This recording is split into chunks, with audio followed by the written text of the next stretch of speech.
하루 12시간 이상 뛰고 또 뛰는 사람들. 저희가 아침 출근해서 총 이 배송까지 하게 되면은 작업일부터 시작하게 되면 13시간, 14시간. 거의 쉴 시간이 없죠. 저희도 이제 점심도 못 먹고 이러니까. 열악한 환경 속에서 과중한 업무에 내몰린 택배 노동자들.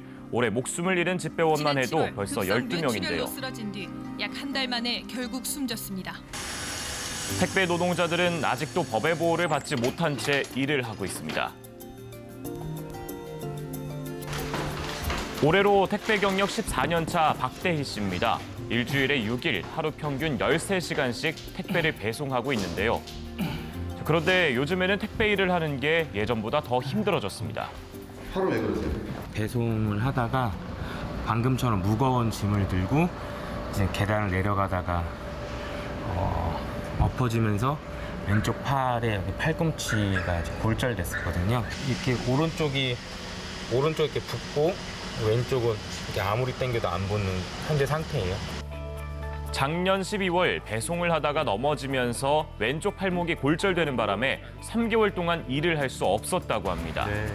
3개월의 휴직 기간 동안 치료를 받았지만 아직 재활 치료가 다 끝나지 않은 상태. 하지만 더 이상 쉴 수가 없었다는데요. 연장해서 재활을 해야 되는데 제 돈을 들여서 이제 아르바이트생을 쓰기에는 너무 경제적으로 어려움이 생기니까요.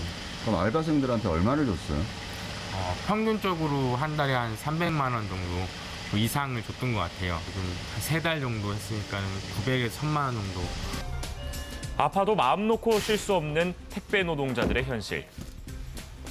택배 기사의 기본 처우는 어떻게 해야 되는지 이런 것들은 전혀 나와 있지 않거든요. 지금 현재 법에는 그런 걸 다루고 있지가 않아요. 택배 노동자들은 고용 안정과 최소한의 안전 보장을 요구하며 거리로 나섰습니다. 정부가 오늘 물류산업 혁신 방안을 내놓으면서 법적인 장치를 마련하기로 했습니다. 생활물류 서비스산업 지원 정부는 지난 6월 경제활력대책회의에서 배송업에 대한 근거법을 마련하겠다고 했는데요. 그동안 배송 시장은 빠르게 성장했지만 택배업은 20여 년 전의 화물자동차법에 그대로 묶여 있었습니다. 이를 개선하기 위해서 배송 관련 법안을 만들겠다고 나선 거죠. 생활물류 서비스 산업발전법인데요. 그동안 그 택배나 또는 이 킥 서비스 그리고 또 배달 업체들이 아주 많아지지 않았습니까?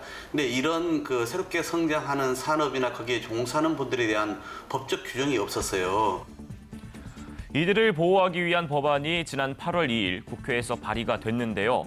생활물류 서비스 산업발전법의 주요 내용은 주 5일제 도입으로 택배 노동자의 노동시간 단축, 산재보험료 사용자 전액 부담, 택배 표준계약서 제도화 등입니다.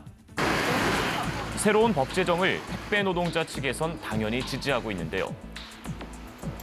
이 생활물류 서비스법이 무업천지 택배 산업을 규제할 토대가 되고 택배 노동자 처우를 개선에도 기여할 것으로 기대하고 있습니다. 그런데 법안이 발의됐지만 법 제정까지는 좀 더 시간이 걸릴 것 같습니다. 노조 측과 택배업체 측의 의견이 좀 다르기 때문입니다. 택배 노동자 처우 개선되면 시장 혼란이 조성된다는 식의 주장으로 법안 재검토를 주장한 겁니다. CJ대한통운 이렇게 물류협회를 앞세워 법안을 거부하는 것은 택배 산업을 제 마음대로 좌지우지하며 택배 노동자를 노예처럼 부리는 현재의 구조를 유지하고 생활물류 서비스법으로 자신들이 짊어질 책임을 회피하기 위함입니다. 그렇다면 택배업계 점유율 1위 업체죠. CJ대한통운은 어떤 입장일까요? 최근에 생활물류법 제정을 두고 말이 많은데 그 CJ 대한통운의 입장은 어떤가요? CJ 대한통운 입장은 이야기 안 합니다. 물류협회에서 이제 들어보시는 게 맞고요. 거기가 어쨌든 저희뿐만 아니라 모든 택배나 물류업체들이 다 같이 의견을 수렴해서 거기서 이제 공식적으로 이야기를 하고 있으니까. 그래서 한국통합물류협회 입장도 들어보려 했지만 공식 답변을 거부했습니다.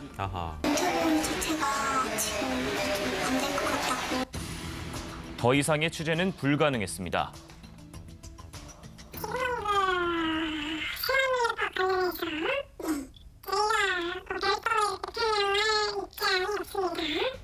정부나 국회하고 이 법에 대해서 저희들 의견이나 입장을 지금 개진하고 있는 상태여서 별도로 언론을 통해서 저희가 드릴 말씀은 없어요. 반대다 뭐 아니다 이런 저기보다는 그 내용 중에 산업 발전에 지장 요소로 작용할 문구들이 좀 있어서 그런 부분이 바로 잡힌다면 뭐 법안을 만드는 거에 대해서는 저희도 뭐 그동안 계속 법안을 만들어 달라고 정부나 이런 데 요구를 했었었고요. 법안이 노동자들의 권익만 보장돼 있고 제재 방안은 담겨 있지 않아 재검토가 필요하다는 게 택배사들의 입장. 이렇게 택배사들이 이해관계를 따지는 동안에도 택배 노동자들의 업무는 계속됩니다. 1시간에 50에서 60개씩 배달을 하려면 잠시도 쉴 수가 없는데요.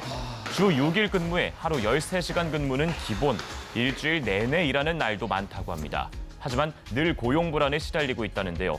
이들이 바라는 건 뭘까요? 이게 실질적으로 법으로 규제를 돼갖고 저희들의